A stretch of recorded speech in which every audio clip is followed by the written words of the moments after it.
Willie Paul knew what he was doing with this song. It was not like the hit song of the year for me and the video of the year for him.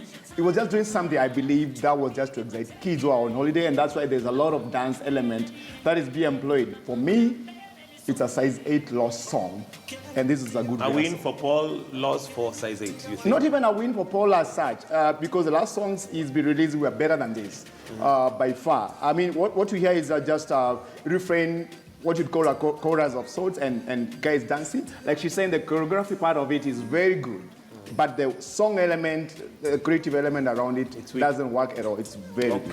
Adhiambo. This is a pathetic excuse for musicality anywhere. Not a single person who likes the song. We're about to get schooled by Adhiambo now. No. Yeah, We're about to get really, like, quite seriously. What the hell? Because? Why? For what? What is wrong with the both of you? You're supposed to be big artists. You gave us really beautiful collabo. People are waiting for you to team up again. And this is what you bring? Hey. And you want us to be okay with it? Go back to the studio, just delete this from anything else, and please, somebody write you another better song. And size 8, hell no. Fashion, whatever, everything else, no. Willie Paul, maybe the hair, but everything else, hell no. Wow. Totally in the dustbin. Even if I liked the song, after that, somebody. I don't have a choice. But to be very honest, I think in terms of the production, like you said, Zinzi, in terms of the video, there was a bit of effort put there. But the song itself, I'm lost for what is the message? You know, what exactly are they trying to say? Even when I listen to the quality of the beats and all that, to me it sounds like something that you could have done in one afternoon. Walk into the studio, hey, what do we do? Yeah, Tigawana sounds nice, you know. Put it together. By the end, by 6 o'clock, we're out of studio, we have a song, let's do the video and let's get out of there. So, for big artists, the lack of growth, I would put it here. Because there should be that growth in terms of a musician, where now every time they release a song, and a perfect example would be Sauti Sol.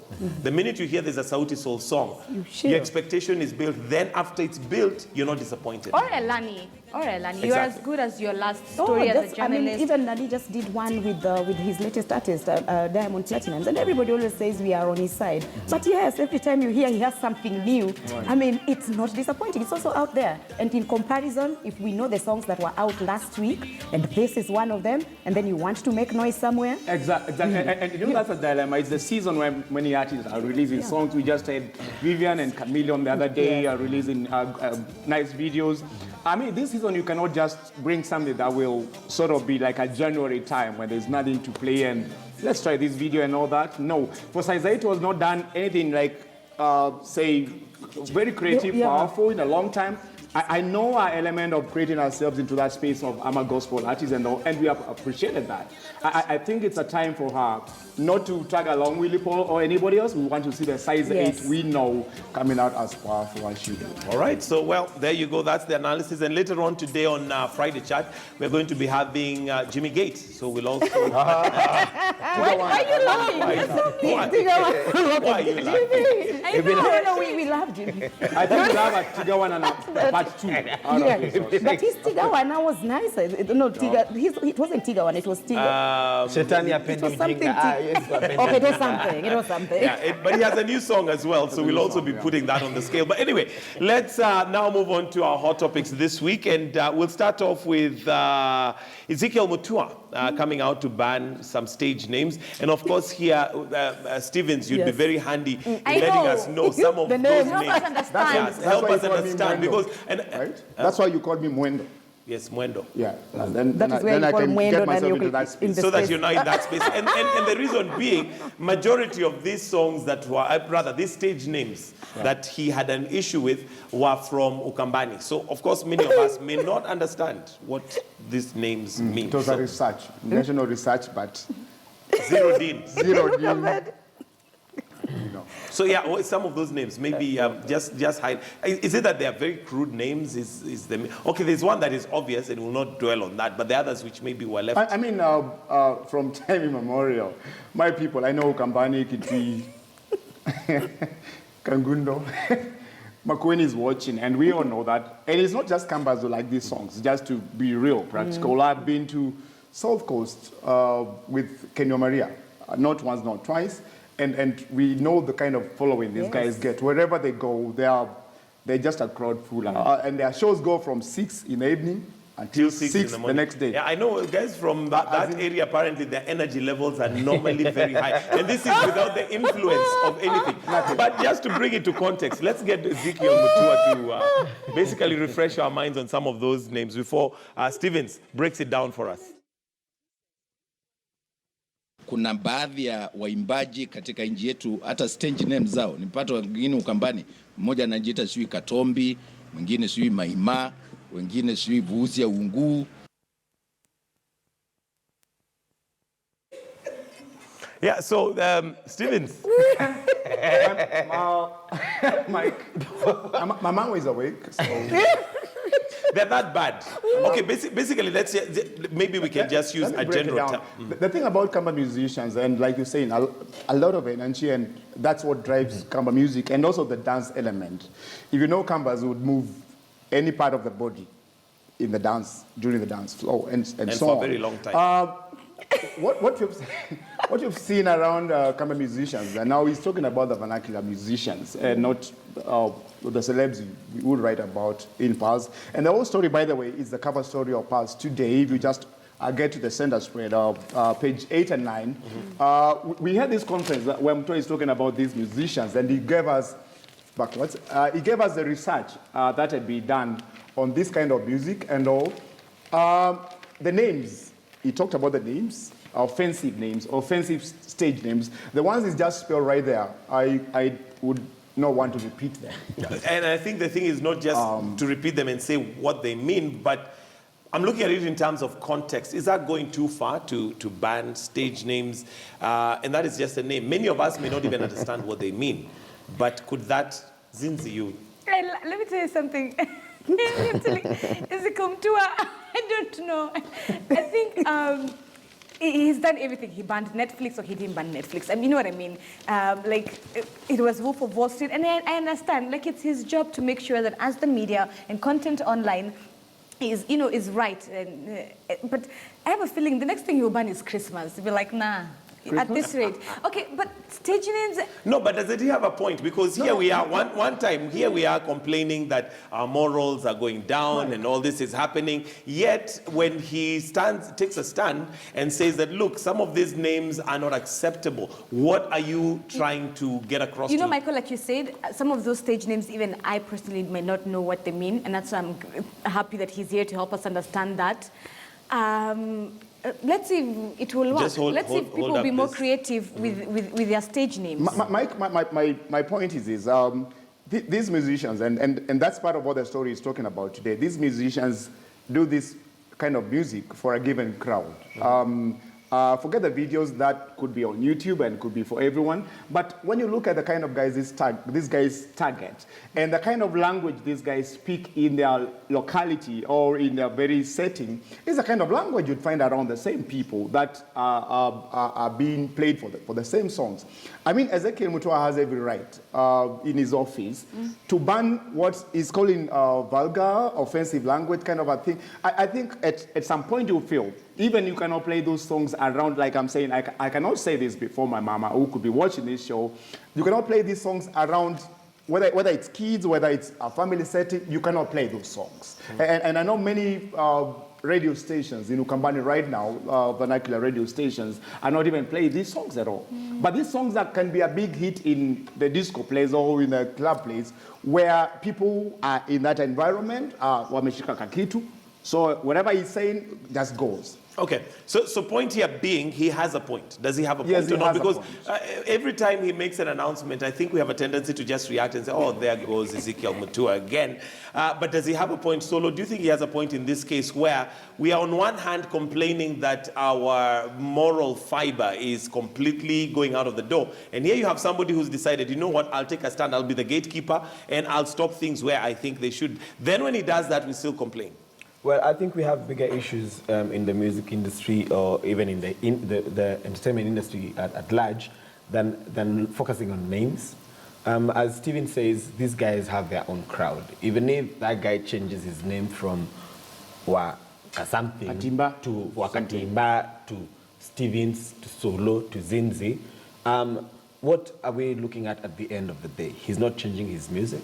The people who go for his show already know what they are looking for. They know what kind of a crowd he is, whether there's a disclaimer, whether there's an age limit put into it. I think there are bigger issues than focusing on, let us ban Tigawana, because I think this name is not good. You understand? I think that we have bigger issues. So, and again, for Ezekiel Mutua this time around, I'm totally with him. And again, it wasn't about just the offensive names, Mike. It was also about the kind of presentation they do, the smoking of marijuana on stage when they're doing these things. And he's talking about these guys be role models to those guys who are watching them. End of the day, again, like you said, the moral element in the society or the society, where in the terms of this guy's presentation, for me, I think the message they send out sometimes is not really. Okay, Adhiambo, you've been unusually silent on this.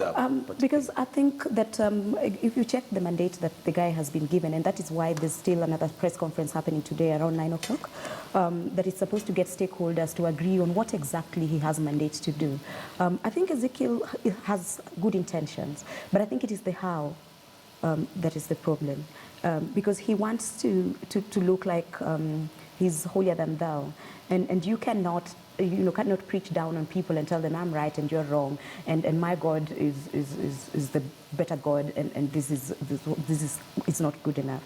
So yes, stage names. In fact, you're only saying Kamba musicians. In every vernacular setting, there is a primitivity that comes with what the people will understand, and therefore even. In fact, Luo lyrics or Luya lyrics, Kisi lyrics for all the languages that I speak and understand, are all, they will all be offensive in some way if you stand on this point where everything is offensive to you. Again, you cannot police the timings for when our children will be listening to something. You may say this stage name is wrong, but the watershed period is not the only time these children will be listening to this. Zinzi will still go to Netflix, Zinzi will still go to YouTube, and she will still be able to get this. It is the how for Mutua. It is because he feels like the police.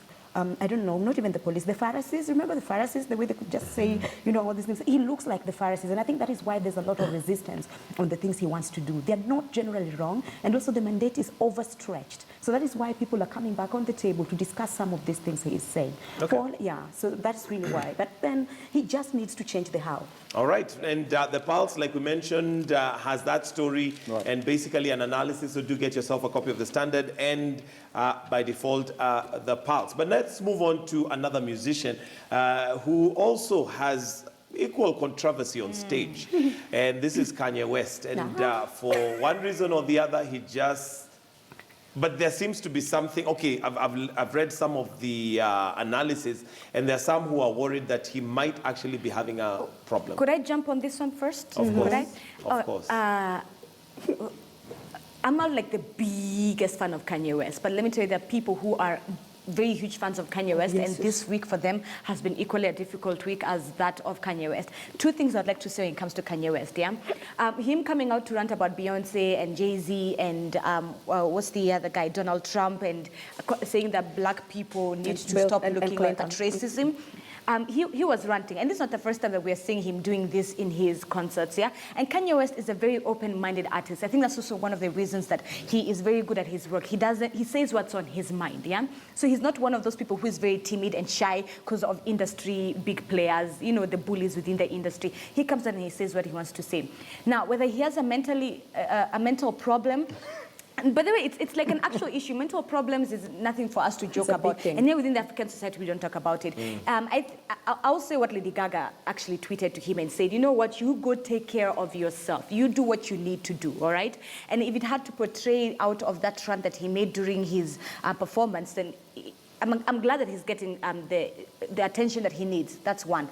Two, we've got to remember, though, that November is the most difficult time in Kanye West's life. Why? Because on November 10th, 2007, Kanye West lost his mother. And he always blames himself for his death of his mother. So every single time, during this time of the year, we need to understand, especially Kanye West fans and even the people within the industry, that this time of the year is Kanye West's most sensitive time. Family members even say, the ones who have been interviewed, say that this time of the year makes Kanye very, very sensitive during November. Did he have to cancel his 21 concerts? Did he have to appear for a concert 90 minutes late? No. I'm not going to give him... rant about politicians and all that. I'm not going to give him, a sideline on that. But then we've got to remember that it's also a very difficult time for him. He blames himself for his mother's death that occurred during this time of the year. So I feel like we need, yes, to encourage him to go get maybe the mental help that he needs, if he needs to see someone and talk to someone about it. But at the same time, that shouldn't affect his performance and guys having to pay money to go see him when he comes late for a show, 90 minutes late for a show. 90 minutes late, and that's totally unacceptable. And by the way, 2022, he is actually saying that he is going to go for president. Adhiambo, I don't know what you thought of his behavior at that point in time. Kanye's behavior throughout the year, if we can go back to how Kanye has been behaving, it has been rants and rants, and it is not a shock when Kanye rants. I think earlier in the year, he was calling out Taylor Swift. Then there was the time when he was upset about how the industry is working. Then there was a time when, of course, he decided that he wants to be president. Of course, there's that time. Then there was the time when he cut short because his wife, of course, apparently had something happening. But here's my twist. I think he was always been a little cuckoo, but when you add a Kardashian in the mix, I think I think it also becomes a little bit more cuckoo, because I mean, if Kim knows, for example, that November is difficult for her husband, and she is in a private jet going for some other appearance of her own, and this guy is already mad generally, and you're adding on to his badness by not being there and supporting him and then just coming up later. I think maybe that's that much more. But I'm not surprised at Kanye's madness. I think his madness always makes up what we or his fans love as Kanye, because those things actually, what you will check later, and Stevens will tell you, is that his album sales, his whatever single sales will they'll skyrocket anyway at the end of this. So his antics always work for him, but I hope for the sake of his children and his family that he's getting help. And I hear he's been hospitalized for exhaustion. Well, we wish him well. Exhaustion after lighter jobs, probably. Yeah, lighter duties. I still just think, what would Ezekiel Mutua talk about Kanye West and his lifestyle? Ezekiel Mutua talk about Kanye West? His clothes and stuff, because we play him here locally. Ezekiel Mutua may want to talk I don't know, he about may Kanye want to West. ban it. He may just ban his dressing style and sense of fashion. You guys are you're so mean. I still stand with Ezekiel Mutua and say this time he had a point and it was valid. But anyway, that's just me. We'll take a break, and when we come back, we'll look at the Nairobian and the Pulse.